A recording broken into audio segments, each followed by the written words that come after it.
Hello students, B first year economics में paper second में आज हम आपको natural resources in Indian economy यानी भारतीय अर्थव्यवस्था में प्राकृतिक संसाधन के बारे में बताएंगे। सबसे पहले इसका मीनिंग यानी अर्थ। प्राकृतिक साधनों से हमारा आशय उन प्रकृतिदत्त भौतिक साधनों से है जिन्हें मनुष्य अपने प्रयत्नों से उत्पन्न नहीं कर सकता। अतः प्राकृतिक साधन प्रकृति की देन है। प्राकृतिक साधनों में भूमि, जल, खनिज पदार्थ, समुद्री साधन, वन, जलवायु, वर्षा आदि का समावेश किया जा सकता है। इस दृष्टि से प्राकृतिक साधनों को 3 भागों में बांटा जा सकता है। नंबर फर्स्ट, वे साधन जो उपयोग करने पर समाप्त हो जाते हैं जैसे खनिज पदार्थ। सेकंड है, वे साधन जो कभी समाप्त नहीं होते जैसे जल, वन संपदा इत्यादि। थर्ड, वे साधन जो ज्ञात एवं अज्ञात दोनों रूपों में होते हैं। इसमें पृथ्वी पर खुली संपदा व विभिन्न खोजों से प्राप्त संसाधन सम्मिलित किए जाते हैं। अब आता है क्लासिफिकेशन ऑफ नेचुरल रिसोर्सेज यानी प्राकृतिक संसाधनों का वर्गीकरण। भारत में विविध प्रकार के प्राकृतिक संसाधन पाए जाते हैं। प्राकृतिक संसाधनों को निम्न वर्गों में बांटा जा सकता है। फर्स्ट है लैंड रिसोर्सेज, इसके भूमि संसाधन, इसके बारे में सुन लीजिए। प्राकृतिक संसाधनों में भूमि का स्थान सर्वाधिक महत्वपूर्ण है। देश के आर्थिक कार्यकलाप के लिए भूमि आधारभूत होती है। सच तो यह है कि समाज का सारा अस्तित्व और विकास इसी पर आश्रित है। भूमि क्षेत्र का आकार यानी size of land area. Bharat एक विशाल देश है। इसकी लंबाई उत्तर से दक्षिण 3214 किलोमीटर है तथा पूर्व से पश्चिम 2933 किलोमीटर है। इसकी स्थल सीमा की लंबाई 15200 किलोमीटर है तथा समुद्र तट की लंबाई 6100 किलोमीटर है। कुल क्षेत्रफल 32.87 लाख वर्ग किलोमीटर है, जो विश्व की भूमि का मात्र 2.4% है। क्षेत्रफल की दृष्टि से भारत का विश्व में 7वां स्थान है। अब आता है सेकंड, वाटर रिसोर्सेज यानी जल संसाधन। इसके बारे में सुन लीजिए।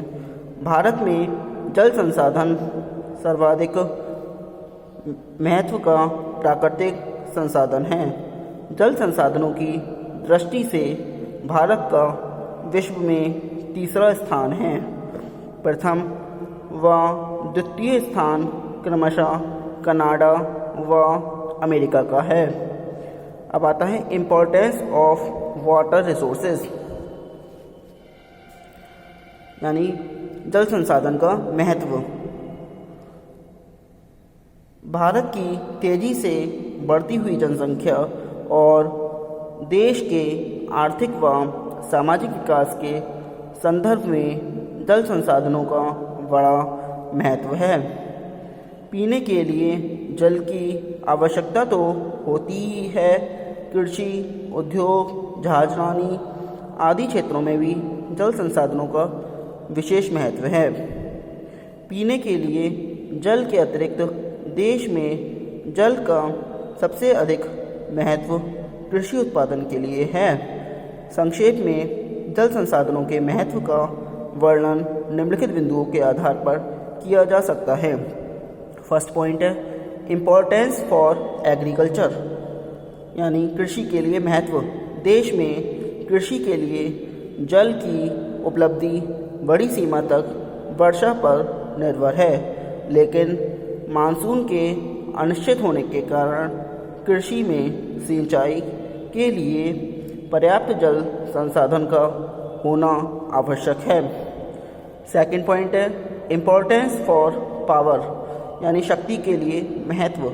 जल का एक महत्वपूर्ण उपयोग शक्ति का उत्पादन भी है।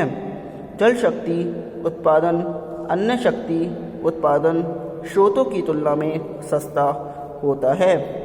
स्वतंत्रता के बाद भारत में नदियों पर बड़े बड़े बांध बनाकर न केवल बिजली पैदा की जाती है, बल्कि उनका प्रयोग बहुत से दूसरे कामों के लिए भी किया जाता है, जैसे भूमि की सिंचाई, बाढ़ को रोकने का काम और परिवहन के लिए मार्ग आदि। इसलिए इन बांधों को बहुमुखी या बहुउद्देशीय नदी परियोजनाएं, मल्टीपर्पस रिवर प्रोजेक्ट भी कहा जाता है। नंबर थर्ड आता है development of cottage and small industries यानी कुटीर एवं लघु उद्योगों का विकास। जल विद्युत शक्ति के उपलब्ध हो जाने से कुटीर एवं लघु उद्योगों को प्रोत्साहन मिलता है। इससे शक्ति चालित आधुनिक मशीनों, उपकरणों एवं यंत्रों का प्रयोग संभव हो जाता है। Number fourth success of green revolution हरित क्रांति की सफलता।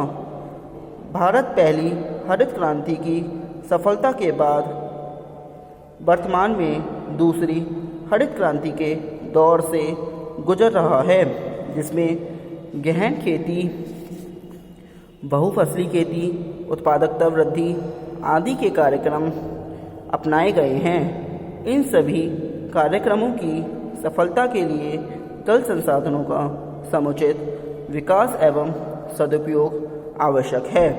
Number fifth development of internal water transport. जल सुविधाओं का विस्तार करने से बड़ी व लंबी नहरें बनाई जाती हैं, जिससे आंतरिक जल परिवहन का विकास होता है। नंबर 6 आता है एम्प्लॉयमेंट यानी रोजगार। जल सुविधाओं की उपलब्ध रोजगार अवसरों में वृद्धि करती है। एक ओर जहां कृषि उद्योग है, उद्योग में रोजगार के अवसर बढ़ते हैं, वहीं दूसरी ओर व्यापारिक कृषि होने से उद्योगों को कच्चा माल पर्याप्त मात्रा में मिलता है, जिससे वहाँ भी रोजगार अवसरों में वृद्धि होती है। अब आता है टाइप्स ऑफ वाटर रिसोर्सेज जल संसाधन के प्रकार। पहला है अंडरग्राउंड वाटर रिसोर्सेज यानी भूगर्भ जल संसाधन। यह जल दो स्रोतों से भूमि के नीचे जाता है। एक तो वर्षा का पानी जिसका अवक्षेपण होता है, दूसरे नदी नालों का पानी जो जमीन के अंदर रिसकर पहुंच जाता है। भूगर्भ अथवा भूमिगत जल को गहरी खुदाई करके प्राप्त किया जा सकता है। जिन क्षेत्रों में वर्षा या नदियों का पानी नहीं पहुंच पाता, वहां इस जल का महत्व विशेष रूप से बहुत अधिक है। नंबर 2 सरफेस वाटर रिसोर्सेज सतही जल संसाधन। वार्षिक वर्षा का जो भाग नदियों से होकर प्रवाहित होता है और झीलों तथा जलाशयों में एकत्र होता है, उसे सतही जल संसाधन कहा जाता है। यह अनुमान किया गया है कि वार्षिक वर्षा का लगभग 168 मिलियन हेक्टेयर मीटर जल नदियों से होकर प्रवाहित होता है। इसे ही सतही जल संसाधन की मात्रा माना जाता है। पूरे देश में वार्षिक वर्षा से लगभग 40 करोड़ हेक्टेयर मीटर जल प्राप्त होता है। इसमें लगभग 7 करोड़ हेक्टेयर मीटर जल तुरंत बाष्पीकरण एवापोरेशन के कारण खत्म हो जाता है और 21.5 करोड़ हेक्टेयर मीटर जल मिट्टी में रिस रिस कर भूमिगत जल का हिस्सा बनता है, परंतु इस प्रकार 11.5 करोड़ हेक्टेयर मीटर जल बचता है जो विभिन्न नदियों इत्यादि में बहता है तथा भूपृष्ठ जल का हिस्सा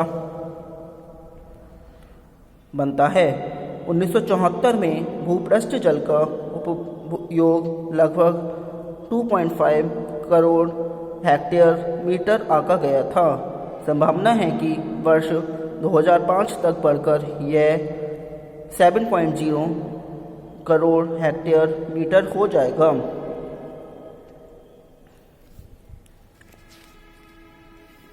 अब आता है फॉरेस्ट रिसोर्सेज। थर्ड, वन संसाधन। भारत ही नहीं, विश्व के प्रत्येक देश के अर्थव्यवस्था में वनों का अत्यंत महत्वपूर्ण स्थान है। पंडित जवाहरलाल नेहरू के शब्दों में, एक उगता हुआ वृक्ष राष्ट्र की प्रगति का जीवित प्रतीक होता है। एक वृक्ष को काट डालना आसान है, परंतु उसे उगाने में एक पीढ़ी गुजर जाती है। भगवत गीता में भी लिखा है, भगवत गीता में भी लिखा है, वृक्ष हम सब लोगों को जीवन प्रदान करते हैं, इसलिए वृक्षों की रक्षा करनी चाहिए। एडवांटेज ऑफ इंडियन फॉरेस्ट, यानी भारतीय वनों से प्राप्त होने वाले लाभों को दो भागों में बांटा जा सकता है। फर्स्ट है डायरेक्ट एडवांटेजेस और सेकंड है इनडायरेक्ट एडवांटेजेस। तो पहले डायरेक्ट एडवांटेजेस यानी प्रत्यक्ष लाभ के बारे में बताएंगे। डायरेक्ट एडवांटेज आज के लिए इतना ही, आगे का नेक्स्ट वीडियो में हम बताएंगे एडवांटेजेस से। आज थैंक यू वेरी मच।